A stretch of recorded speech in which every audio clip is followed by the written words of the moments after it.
तो दोस्तों आज मैं एक्सप्लेन करूंगा रिसेंटली रिलीज हुई एक Indian sci-fi supernatural thriller movie को जिसका नाम है बैदा, जिसको डायरेक्ट किया है पुनीत शर्मा जी ने और लिखा है सुधांशु राय ने। और ये मूवी काफी बढ़िया है, काफी इंटरेस्टिंग है और ये आपके नजदीकी सिनेमा घरों के अंदर लगी भी हुई है, तो जल्दी से जाकर मूवी को देखिए, सपोर्ट कीजिए। ऐसे होती है जहाँ पर एक व्यक्ति को फांसी पर चढ़ाया जा रहा था। अब अचानक से उस आदमी को अपने सामने किसी की परछाई दिखाई देती है, जिसको देखकर वो खुद को छुड़ाता हुआ उसकी तरफ भागकर एक स्टोरेज एरिया में पहुंच जाता है और वहाँ पर भी एक आदमी बंधा हुआ था जिसको बहुत ज्यादा प्यास लग रही होती है। उसकी हालत देखकर वो कैदी उसको पानी पिलाता है और वहीं पर छिप जाता है। अब अगले ही पल वहाँ पर सारे सैनिक आकर उसको पकड़ लेते हैं और उसको फांसी पर चढ़ा दिया जाता है। खैर अब कहानी प्रेजेंट टाइम में रामनाथ पर आती है, जो कि दिल्ली से उत्तर प्रदेश के एक गांव सरार में अपने काम से जा रहा था। रामनाथ ट्रैक्टर कंपनी में सेल्समैन का काम किया करता, लेकिन इससे पहले उसका पास्ट काफी ज्यादा खतरनाक था। वो इंटेलिजेंस का एक एजेंट हुआ करता था जो कि लोगों को कॉन्ट्रैक्ट बेसिस पर जान से मारने का काम करता। अब वैसे तो वो काफी खतरनाक व्यक्ति था और अपने हर मिशन को परफेक्टली करता था, लेकिन रिसेंटली उसके काम की वजह से उसको उसके द्वारा मारे गए लोगों के सपने आने लगे थे, जिससे ही परेशान होकर उसने अपने काम को छोड़ दिया। इसके बाद ही वो इस ट्रैक्टर कंपनी के अंदर सेल्समैन का काम कर रहा था। अब जिस जीप के अंदर वो बाकी सवारियों के साथ जा रहा होता है, उसका ड्राइवर उसको पंकठा गांव से 2 किलोमीटर दूर जंगल के एरिया में छोड़ देता है, क्योंकि उससे आगे अंधेरा और कोहरा होने की वजह से वो गाड़ी लेकर आगे नहीं जाने वाला था। अब रात में वो रामनाथ से पंकठा गांव के पंचायत के घर में रुकने के लिए कहकर सुबह सरार जाने की सलाह देता है। रामनाथ के पास कोई और रास्ता ना होने की वजह से वो पंकठा की तरफ जाने लगता है, पर ड्राइवर ने असल में उसको सही से बताया ही नहीं था कि उसको जाना कहां पर है, जिससे इवेंचुअली रामनाथ रास्ता भटक जाता है और जंगल में इधर उधर भटकने लगता है। जंगल में उसको अजीब सी आवाजें आ रही थी और समझ में नहीं आ रहा था कि उसको जाना कहां पर है। वो आगे बढ़ता जा रहा था कि तभी उसको जंगल के बीचों बीच एक बॉनफायर जलती हुई दिखाई देती है, जहां पर जाने के बाद उसे एक आदमी मिलता है जिसको गांव के लोग पिशाच कहते थे।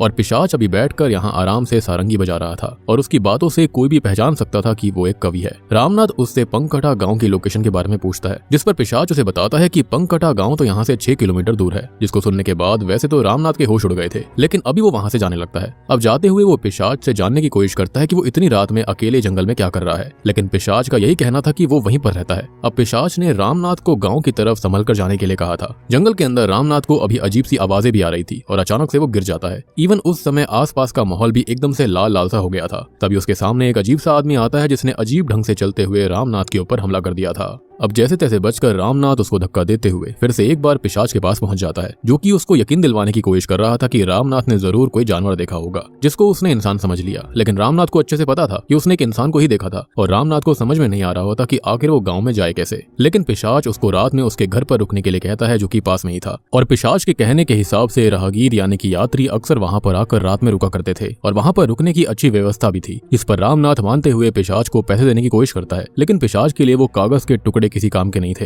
वो बस रामनाथ को लेकर अपने घर की तरफ चल पड़ता है। अब रास्ते में रामनाथ नोटिस करता है कि पिशाच का पैर एक पत्थर से टकराया था, लेकिन वो गिरता ही नहीं है, बल्कि पत्थर के आर पार चला जाता है, जिससे रामनाथ समझ गया था कि पिशाच असल में कोई एंटिटी है। पर अब क्योंकि भागने का कोई रास्ता नहीं था, इसलिए रामनाथ बस चुपचाप उसके पीछे चलता रहता है। घर के बाहर पहुंचने पर एज अ व्यूअर हम पिशाच की ब्लैक डिमोनिक आइज को भी देखते हैं, जिसके अगले ही पल वो कुछ चैंटिंग करता है, जिसके बाद रामनाथ को अपनी झोपड़ी के अंदर जाने के लिए कहता है। और रामनाथ इससे काफी शॉक्ड रह गया था, क्योंकि पिशाच ने उससे कहा था कि वहां पर रहने की अच्छी व्यवस्था थी, पर वो उसको एक टूटी फूटी झोपड़ी में लेकर आ गया था। पर अभी रामनाथ कुछ ना कहते हुए अंदर जाकर वहां पर रखी हुई कुछ पुरानी पेंटिंग्स को देखता है, जिसके अंदर सैनिक जो थे वो लोगों को एक पेड़ के ऊपर एग्जीक्यूट कर रहे थे। साथ ही साथ वहां पर कुछ अंग्रेजी सैनिकों की डॉल्स भी रखी हुई थी, जिससे कि रामनाथ को पॉजिटिव वाइब नहीं आती। अब वो रात में जागने का ही फैसला करता है। झोपड़ी के सारे ऑयल लैंप जलाने के बाद जब वो बाहर देखता है तो अभी भी बाहर पिशाच खड़ा हुआ था, जिसको देखकर रामनाथ को थोड़ा अजीब तो लगता है, लेकिन पिशाच तब उसके सामने ही वहां से चला जाता है। खैर अब रात में जब झोपड़ी में ही रखी हुई एक कुर्सी पर बैठकर रामनाथ अपना काम करने की कोशिश कर रहा था, तभी अचानक से वो टेलीपोर्ट होकर 1940 के समय में पहुंच गया था, जहां पर वो जेल के अंदर बंद होता है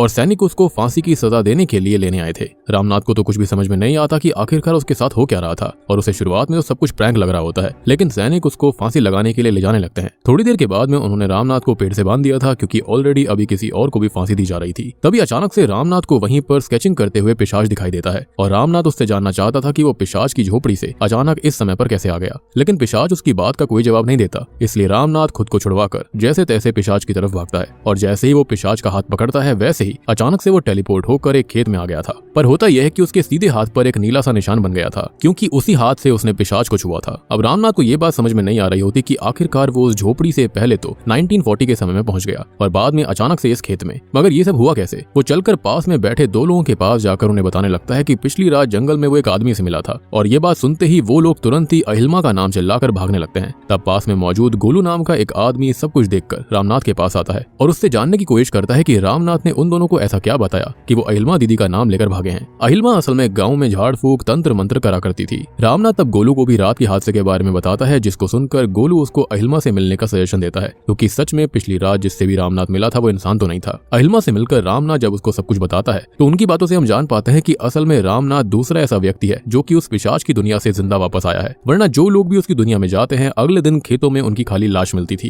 रामनाथ को ये बात भी पता चलती है कि पिशाच असल में 1940 के समय में इसी गांव के जंगल के पास ही अपनी झोपड़ी में रहा करता था और वो एक क्रांतिकारी और एक कवि भी था, जिस वजह से वो लिखकर लोगों को अंग्रेजी सरकार के खिलाफ भड़काया करता था। बचपन से उसने काफी किताबें लिखी थी और उसके पास सच में काफी ज्यादा नॉलेज थी। वो पुनर्जन्म, भूमिक विज्ञान और एनर्जी की थ्योरीज के ऊपर रिसर्च करता था और अपनी कुछ थ्योरीज के बारे में और ज्यादा जानने के लिए एक दिन वो जर्मनी चला गया, जिसके बाद जब वो वापस आया तो पूरी तरह से बदल गया था। लोगों का मानना था कि उसको सुपर नेचुरल शक्तियां मिल गई थी, क्योंकि वो बस हाथ के एक इशारे से किसी भी इंसान की आत्मा को उसके शरीर से अलग कर सकता था, जिससे लोग उससे काफी डरने लगे थे और ऑफिसर्स भी आसानी से उसके पास नहीं आया करते थे, क्योंकि सबको यही लगता था कि वो काली शक्तियों की चपेट में आ चुका है। अब लोग उससे इतना ज्यादा डरने लगे थे कि उन्होंने उसके बारे में ब्रिटिशर्स को खबर कर दी और ऑफिसर्स ने उसके घर को चारों तरफ से घेर लिया। लेकिन सबसे अजीब बात ये थी कि जब वो अंदर गए तो वहां पर उनको पिशाच मिला ही नहीं, और वहां पर थी तो बस खून से सनी हुई एक कुर्सी। अब ये कहा जाता है कि पिशाच अपनी बनाई गई दुनिया में चला गया और तब से हर साल के कुछ ही दिनों पर वो दिखाई दिया करता, और जब भी वो दिखाई देता उस दौरान किसी न किसी की मृत्यु जरूर होती। वो रामनाथ को भी जान से मारने के लिए ही अपनी दुनिया में लेकर गया था, पर रामनाथ उसको टच करके वापस आ गया। अहिल्मा जब रामनाथ के हाथ पर उस नीले निशान को देखती है तो वो उसको बताती है कि रामनाथ को फिर से उस दुनिया में 48 घंटों में जाना पड़ेगा और वहां से अपनी आत्मा के टुकड़े को वापस से लेकर आना होगा। असल में जब रामनाथ पेड़ के पास बैठा हुआ था और पिशाच उसकी ड्राइंग बना रहा था, उस समय पर पिशाच ने रामनाथ की आत्मा के एक हिस्से को उस पेड़ से बांध दिया, जिसको 48 घंटे में रामनाथ को कैसे भी करके वापस लेकर आना पड़ेगा, वरना उसकी बॉडी धीरे धीरे नीली पड़ जाएगी और उसकी मृत्यु होगी। अब सबसे बड़ा सवाल ये था कि अगर रामनाथ पिशाच की दुनिया में चला गया था तो वो वहां से वापस कैसे आया। अब अहिल्मा के हिसाब से इसके बारे में खाली हेमन को पता हो सकता था, क्योंकि वही रामनाथ के अलावा वो दूसरा इंसान है जो कि पिशाच की दुनिया से निकलकर बाहर आया था। लेकिन हेमन जब से बाहर आया है तब से आधा पागल सा हो चुका है, इसलिए गोलू रामनाथ को हेमन के पास लेकर जाने के लिए मना करता है, पर क्योंकि उनके पास कोई और रास्ता भी नहीं था इसलिए रामनाथ हेमन के घर पर चला जाता है, जहाँ जाकर जब शुरुआत में वो हेमन को आवाज लगाते हैं तो डर के मारे वो बाहर नहीं आता, पर बाद में जब उसे प्यार से बुलाकर पिशाच के बारे में उससे पूछा जाता है तो शुरुआत में तो वो थोड़ा सा कतराता है, लेकिन उसकी बातों से हम जान पाते हैं कि असल में पिशाच की दुनिया में एक ओम नाम का इंसान भी है, जिसने ही हेमन की मदद करी थी। असल में फांसी से पहले जब हेमन को सोल्जर्स नहलाने के लिए लेकर गए थे तब ओम ने उसको फांसी के टाइम पर बेहोश होने का नाटक करने के लिए कहा था। अब हेमन ने भी बिल्कुल ऐसा ही करा, जिससे कि उसकी फांसी का वक्त बढ़ गया था और सोल्जर्स ने उसको वापस से काल कोठरी में डाल दिया, जहाँ से रात में ओम ने आकर हेमन को बाहर निकाला और उसको एक धातु का टुकड़ा और एक मंत्र दिया। मंत्र को पढ़ने के बाद उसको मेटल के टुकड़े को मुंह में रखकर पास के कुएं में कूदना था, जिसके बाद ही वो वहां से निकल सकता था। और फिर ऐसा ही होता है, जैसे ही मंत्र को पढ़ने के बाद हेमन उस धातु के टुकड़े को मुंह में रखकर कुएं में कूदता है, वैसे ही कुएं के अंदर एक पोर्टल बन गया था, जिससे कि हेमन वापस से अपनी दुनिया में आ जाता है। वो मंत्र असल में पोर्टल को खोलने के लिए ही था। ओम ने हेमन को बहुत ज्यादा शॉकिंग बात भी बताई थी कि पिशाच हेमन को पहले भी फांसी पर लटका चुका है। खैर प्रेजेंट टाइम में सब जानने के बाद रामनाथ और गोलू वहां से जाने लगते हैं, यानी कि हेमन के साथ वो वाली चीज नहीं हुई थी कि उसकी आत्मा का टुकड़ा उस दुनिया में नहीं फंसा था। खैर अब रास्ते में रामनाथ गौर करता है कि हाथ के ऊपर पड़ा हुआ नीला निशान बढ़ता जा रहा था। तभी रामनाथ को लगता है कि जैसे कोई उनका पीछा कर रहा हो। अब वो गोलू को अहिल्मा के पास जाने के लिए कहकर खुद पीछा करने वाले इंसान की तरफ भागने लगता है, जो कि उससे अजीब सी ही बातें कर रहा था और उसकी बातों से ऐसा लग रहा था कि जैसे उसके ऊपर पिशाच या फिर कुछ ज्यादा ही इन्फ्लुएंस हो। खैर अब रामनाथ ने जैसे तैसे करके उसे पकड़ तो लिया था, लेकिन वो रामनाथ की आंखों में कुछ फूंक कर वहां से भाग जाता है। अब रामनाथ तब वापस से अहिल्मा के पास आ चुका था, जहां पर इस बार अहिल्मा उसको पिशाच की दुनिया और उसको किस तरह से खत्म करना है वो बताती है। पिशाच ने 1940 के समय में अपनी दुनिया बनाई थी और वो उस दुनिया से कभी भी प्रेजेंट टाइम में आ सकता था, और अगर उन्हें पिशाच को हराना था तो उन्हें किसी भी हाल में उसकी दुनिया जो कि एक पॉकेट डायमेंशन है उसको खत्म करना पड़ेगा, जिससे पिशाच फिर से 1940 की टाइमलाइन में चला जाएगा और यहाँ पर सब कुछ नॉर्मल रहेगा। लेकिन अहिल्मा को ये पता नहीं होता कि उस पॉकेट डायमेंशन को खत्म कैसे करेंगे। लेकिन जब रामनाथ उस पॉकेट डायमेंशन में जाता तो अहिल्मा विराट योग अवस्था में बैठने वाली थी, जिससे कि रामनाथ को कोई ना कोई फायदा तो जरूर होता। अब रामनाथ रास्ते में गोलू के फोन को मांगकर अपने एक दोस्त डॉक्टर शेखावत को कॉल करता है, जो कि असल में एक बहुत खतरनाक पैरानॉर्मल एक्सपर्ट है, और अभी वो एक 600 साल पुरानी गोस्टली लैंग्वेज को समझने के साथ साथ एक आदमी को कोई दवाई पिलाकर उसके अंदर से एक पिशाच को निकालने की कोशिश कर रहा था। रामनाथ का कॉल आने पर डॉक्टर शेखावत जब उसके बारे में सब जानता है तो शेखावत उसको ये समझाता है कि असल में पिशाच के पास में तंत्र साधना और साइंस दोनों की नॉलेज है, जिनको ही मिलाकर वो इतना ज्यादा पावरफुल हो चुका है कि उसने खुद का डायमेंशन बना लिया और इसलिए उसको हराना नेक्स्ट टू इम्पॉसिबल है। और वो उस पॉकेट डायमेंशन को खत्म करने के लिए वहां पर इलेक्ट्रोमैग्नेटिक फील्ड यानी कि लाइट और साउंड के सोर्स को ढूंढने के लिए कहता है, क्योंकि पिशाच ने उसकी मदद से उस पॉकेट डायमेंशन को बनाया होगा। और वैसे भी जो चीज एक्वायर करी जाती है उसका कोई ना कोई सोर्स जरूर होता है, इसलिए अगर ऐसे में रामनाथ लाइट और साउंड के सोर्स को ढूंढकर उन्हें खत्म कर सकता है तो डायमेंशन वैसे ही बर्बाद हो जाएगा, क्योंकि इलेक्ट्रिसिटी यानी कि बिजली होती है, मतलब कि लाइट का सोर्स, और मैग्नेटिक एनर्जी साउंड का सोर्स, इसलिए उसको स्पीकर्स में भी इस्तेमाल करा जा सकता है। और इस बारे में हमें कहानी की शुरुआत में ही इंडिकेशन दिया गया था। रामनाथ ने जब पहली बार पिशाच को देखा था तो पहले उसको लाइट दिखाई दी थी और पिशाच के पास जाने पर वहां उसको पिशाच सारंगी बजाते हुए दिखाई दिया। खैर इलेक्ट्रोमैग्नेटिक फील्ड्स के खिलाफ शेखावत रामनाथ से कॉपर मेटल का इस्तेमाल करने के लिए कहता है, और ओम ने जो मेटल हेमन को मुंह में रखने के लिए कहा होगा वो भी पक्का कॉपर ही होगा, क्योंकि कॉपर के अंदर से इलेक्ट्रोमैग्नेटिक वेव्स पास नहीं हो सकती। साथ ही साथ शेखावत रामनाथ को कुछ सामान की लिस्ट भी भेजने वाला था, जिससे रामनाथ एक एनर्जी बॉल बना पाएगा, और जब उसका आमना सामना पिशाच से होगा तो उस एनर्जी बॉल की मदद से उसकी शक्तियों को वो थोड़ी देर के लिए बांध सकता है। पिशाच के डायमेंशन में सबसे जरूरी बात ये थी कि इलेक्ट्रोमैग्नेटिक फील्ड की वजह से वहां पर मौजूद सारे इंसान 24 घंटे के अंदर अपनी याददाश्त को भूल जाया करते थे और सब एक तरह से लूप में चल रहा था। यही रीजन था कि उन सैनिकों को हमेशा बस लोगों को फांसी पर चढ़ाना होता था, और उनको जो कोई भी कैद में दिखता था सुबह सुबह वो आकर उसको फांसी पर चढ़ा देते थे, क्योंकि उनकी याददाश्त ही बार बार रीसेट हो जाया करती। इसलिए अब तक जितने भी लोगों को वो लोग खत्म कर रहे थे उन्हें सैनिकों ने जानने की भी कोशिश नहीं करी थी। खैर अभी गोलू की मदद से सारे सामान को लेकर रामनाथ उस झोपड़ी के पास चलने के लिए कहता है, लेकिन गोलू इस पर मना कर देता है। पर जब रामनाथ उसको 10,000 रुपए का लालच देता है तो गोलू तुरंत इस पर मानते हुए रामनाथ के साथ रात के समय उस झोपड़ी में चला जाता है। झोपड़ी के अंदर जाने पर रामनाथ गोलू को अंदर लेकर जाता है और उसे रामनाथ के पास में जाते ही झोपड़ी में रखी चेयर को जलाने के लिए कहता है, और गोलू भी इस पर मान गया था। और रामनाथ वापस से चेयर पर बैठकर पहुंच जाता है सीधा पिशाच के डायमेंशन में। और शुरुआत में भी यही हुआ था, जहां पर इस बार वो जेल में ना होकर उसी पेड़ से बंधा हुआ था जहां पर पिशाच ने पेंटिंग करके उसकी आत्मा को वहीं से बांध दिया था। वहीं गोलू ने उसके जाते ही चेयर को झोपड़ी के बाहर ले जाकर उसमें आग लगा दी। अब रामनाथ के सामने अभी पिशाच भी था, जो कि उससे तरह तरह के सवाल पूछने लगता है, जैसे मौत के पास आकर कैसा लग रहा है, पुरानी कोई बात या फिर कोई अधूरी ख्वाहिश है, क्या करना था क्या नहीं करना था। और असल में ये सब जो होता है ना वो पिशाच की रिसर्च का ही हिस्सा था। अब पिशाच की बातों से हम ये जान पाते हैं कि इस बार वो रामनाथ को तीसरी बार फांसी पर चढ़ाएगा। ये सुनकर तो रामनाथ के होश उड़ जाते हैं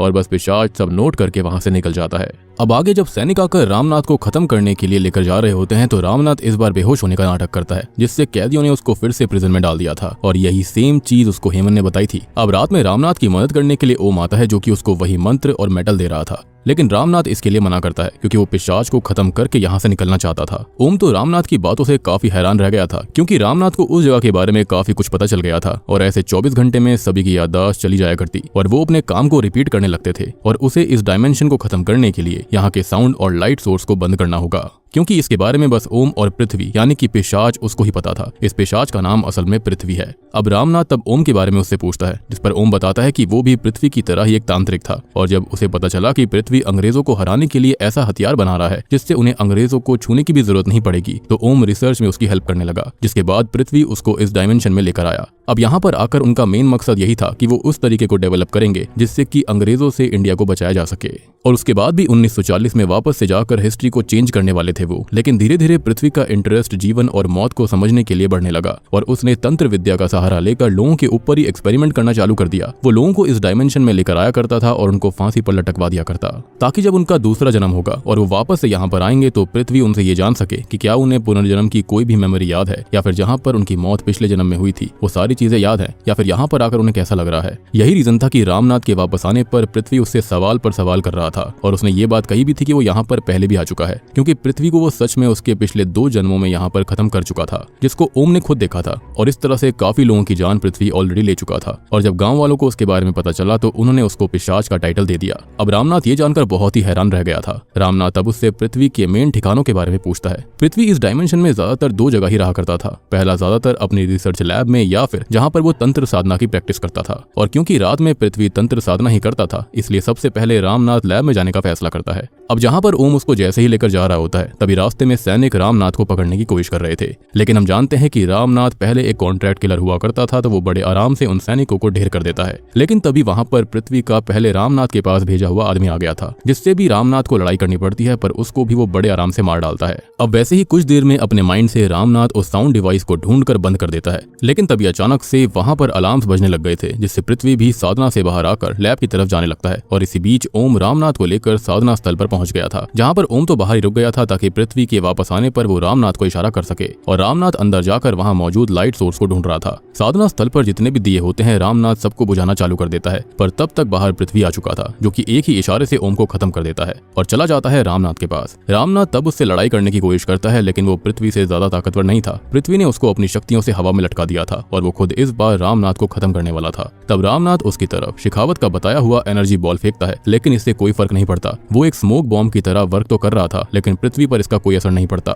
लेकिन वहीं हम अहिल्मा को देखते हैं, जो कि विराट योग अवस्था में बैठी हुई थी, और जैसे ही उसको फील होता है कि रामनाथ ने एनर्जी बॉल रिलीज करा है, तो वो भी पृथ्वी के डायमेंशन की तरफ एक एनर्जी बॉल रिलीज करती है। अब जैसा कि पृथ्वी के पास साइंस और तंत्र विद्या दोनों की ताकत थी, तो अभी रामनाथ की साइंस और अहिल्मा की तंत्र विद्या की वजह से उसकी शक्तियां कुछ समय के लिए कमजोर होती हैं। इवन अब तक रामनाथ को भी वहां पर मेन सोर्स ऑफ लाइट यानी कि मेन दिया दिख गया था, इसलिए तुरंत ही वो पृथ्वी के ऊपर हमला करता है और तुरंत जाकर उस दिए को बुझा देता है, जिससे कि पृथ्वी तुरंत ही 1940 में पहुंच गया था। और रामनाथ भी पंकटा गांव में जाकर गोलू से मिलता है और दोनों ही सब सही करके काफी खुश थे। और तब जाकर हम ये बात भी जान पाते हैं कि असल में रामनाथ ने उस कुर्सी को इस वजह से खत्म करवाया था क्योंकि वही कुर्सी रियल वर्ल्ड से पृथ्वी के डायमेंशन में जाने का मीडियम थी, और अगर अब वो कुर्सी इस टाइमलाइन में नहीं थी तो पृथ्वी भी यहाँ पर नहीं आ सकता था। दूसरी ओर 1940 में जैसे ही सैनिक इस बार पृथ्वी के घर में पहुंचते हैं, तो वहां पर उन्हें पृथ्वी मिल जाता है और सोल्जर्स के पास उसे खत्म करने के नहीं बल्कि पकड़ने के ही स्पेशल ऑर्डर्स थे। लेकिन वहां पर मौजूद एक सैनिक सबको वहां से चलने के लिए कहता है, क्योंकि वो जानता था कि पृथ्वी एक पिशाच है और रूमर्स ये भी थे कि वो खून पीता है। लेकिन तभी पृथ्वी कहता है कि हाँ, ये सही कह रहा है, मैं पिशाच हूँ। इतना बोलकर उसने एक ही हाथ के इशारे से सभी सैनिकों को खत्म कर दिया था। अब दूसरी ओर प्रेजेंट टाइम में अचानक से डॉक्टर शेखावत को स्टडी करके घबराते हुए रामनाथ को कॉल करता है और बताता है कि उन्होंने बहुत बड़ी गलती कर दी है। अगर पृथ्वी वापस से 1940 में चला गया है तो वहां पर अब सब कुछ एकदम उनकी सोच के विपरीत होगा, यानी कि अपोजिट होगा। और अब उन्होंने क्या गलती कर दी और क्या उल्टा होगा वो सब तो आने वाले पार्ट में ही जानने के लिए मिलेगा,